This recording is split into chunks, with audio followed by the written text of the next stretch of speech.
Hello everyone and welcome to the first part of the Ultimate Algae Battle series.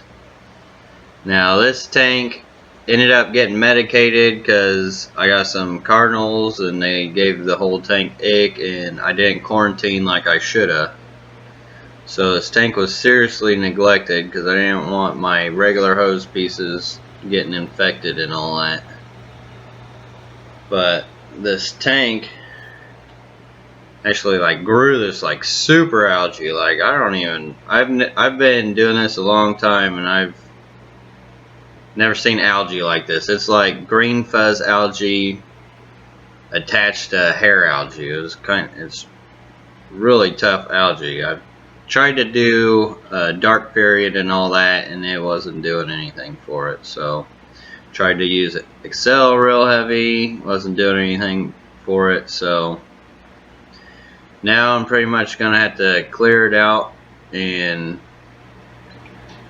clear out as much of the algae as possible. You see I'm just breaking it up here off all the plants, just kind of loosening up what I can. That way I give the plants a better fighting chance against the algae.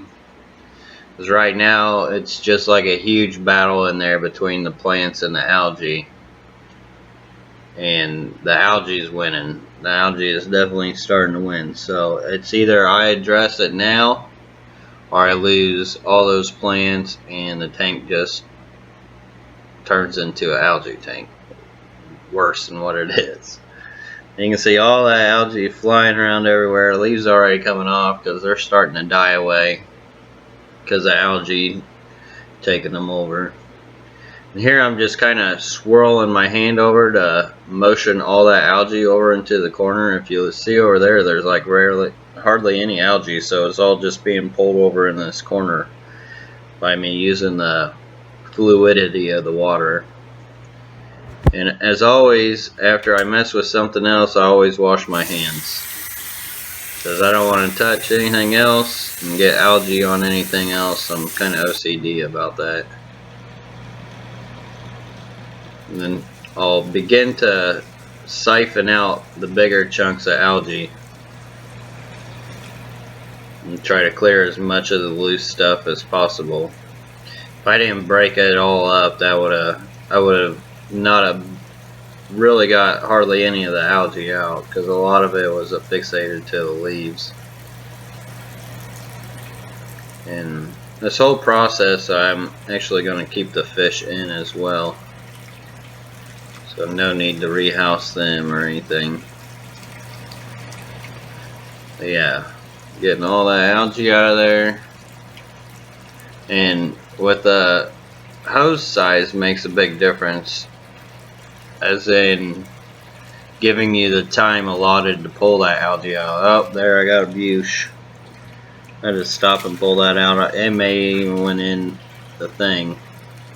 But where I was going with the tubing diameter is that the smaller it is, the more time it's going to allow you to pull the algae. Now of course you want it to be big enough to actually pull the algae out, but even an airline hose, say you have a 10-gallon tank, can pull the algae out pretty slow and still pull it out. I actually have really big hoses to do faster water changes too. So I like to keep different size hoses just for different jobs. And a lot of these buches are really rare buches that I got like 4 or 5 years ago. Way back when buches first started coming out, I was getting them shipped over. Now you can buy like huge mats. It's crazy how much buches have gotten big.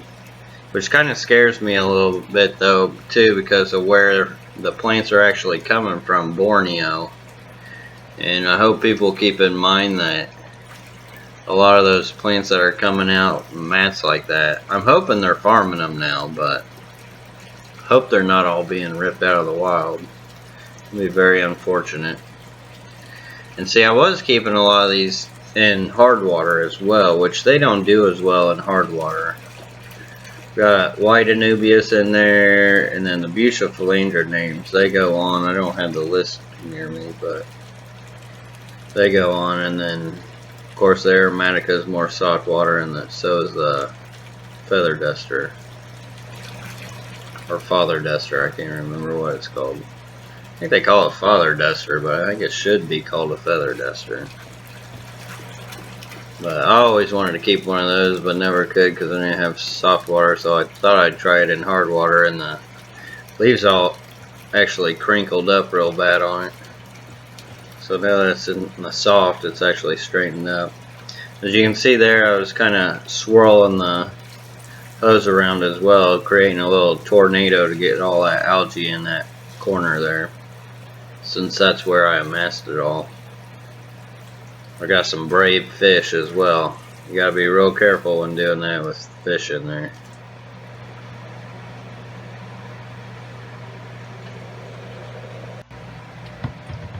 Now I got the water dropped.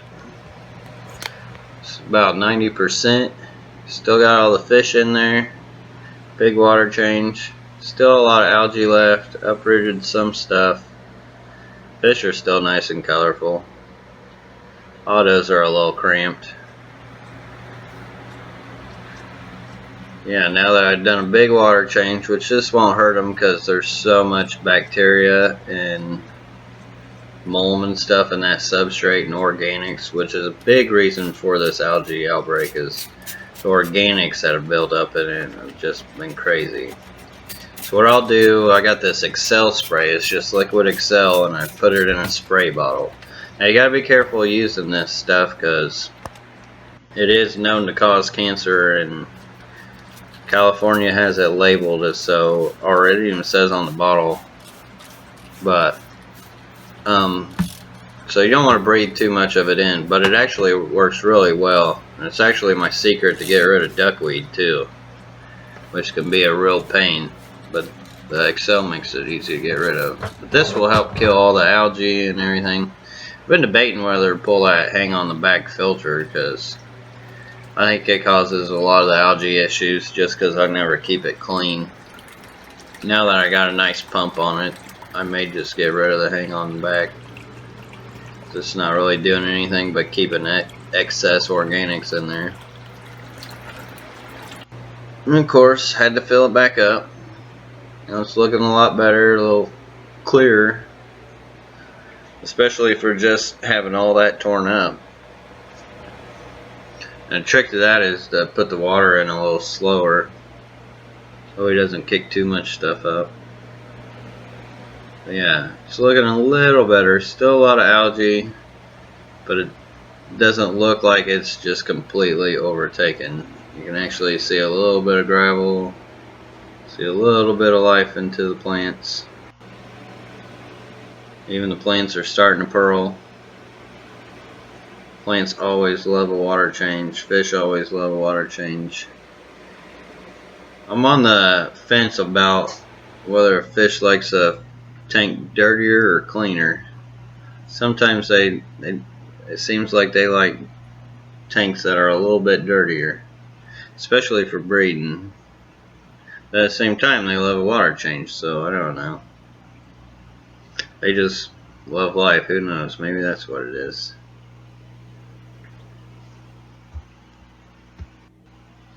Okay, so it's the next day here.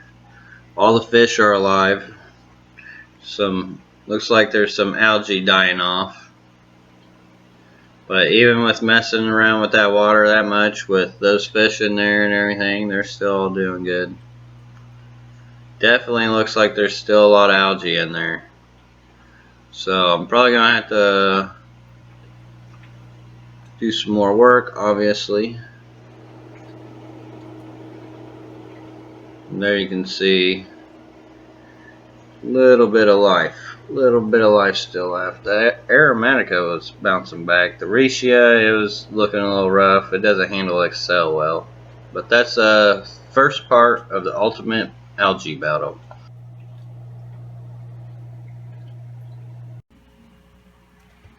So it's getting ready to cool down tonight. It's supposed to get in the 30s. Which actually reminds me, I need to put the covers on the pond too, just in case.